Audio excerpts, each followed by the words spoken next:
विश्व के कोने कोने में यूट्यूब के माध्यम से हमसे गुरु मंत्र लेकर वैदिक परंपरा में आगे बढ़ने वाले मेरे प्रिय शिष्यों, सज्जन और सन्नारियों, आज की कथा में समुद्र मंथन का विशेष वर्णन करेंगे।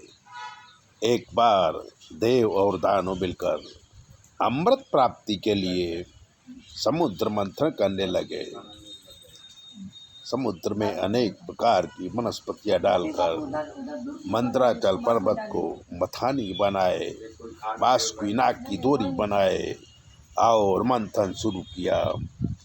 पर मंदराचल पर्वत समुद्र में डूबने लगा।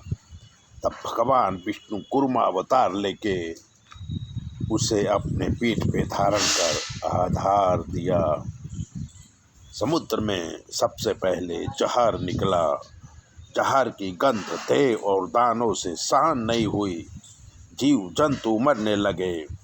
तब प्रभु ने आज्ञा किया कि शंकर जी को बुलाओ। देव और दानव शंकर भगवान की प्रार्थना कर लगे। तब भगवान पार्वती से पूछा कि देवताओं के कहने से मैं जहर पीने जा रहा हूँ। माता पार्वती बोली कि ये लोग स्वार्थी हैं, जहर पीने से आपको कुछ हो गया तो? तब शंकर भगवान बोले कि परोपकार समान कोई धर्म नहीं है। ये लोग आशा लेके आए हैं, मैं इन्हें निराश नहीं कर सकता।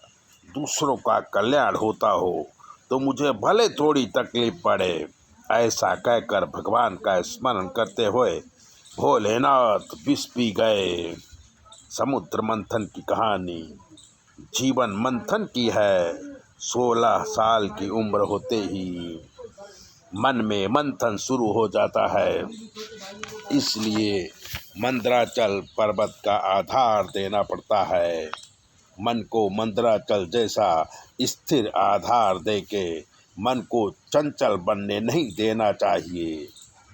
और आधार के बिना मन मंदराचल की तरह संसार में डूबने लगेगा। मन आधार के बिना स्थिर हो सकता नहीं है। समुद्र मंथन से पहले कई औषधियाँ समुद्र में डाली गई थी। अन्न और जल औषधि है। रोग में जितनी दवा खाते हैं उसी प्रकार शरीर की आवश्यकता के अनुसार भोजन और जलपान करना चाहिए। जीवन का मंथन शुरू होते ही पहले जहर मिलेगा। ये जो विषय है, जो विष समान है, मन को स्थिर करके भगवान के शरण में जाएंगे तो अमृत मिलेगा। यानी 16 से 30 तक की उम्र विष प्राप्ति की है, बाद में अमृत मिलता है। दूसरों का सुख जो देखता है वही सुखी होता है। इसलिए कभी भी अपने सुख का विचार न करते हुए दूसरों के सुख का विचार करिए।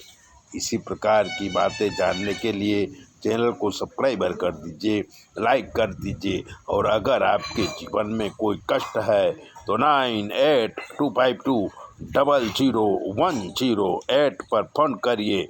आपकी सारी समस्याओं का हल हम निकालेंगे, आपको समझाएंगे।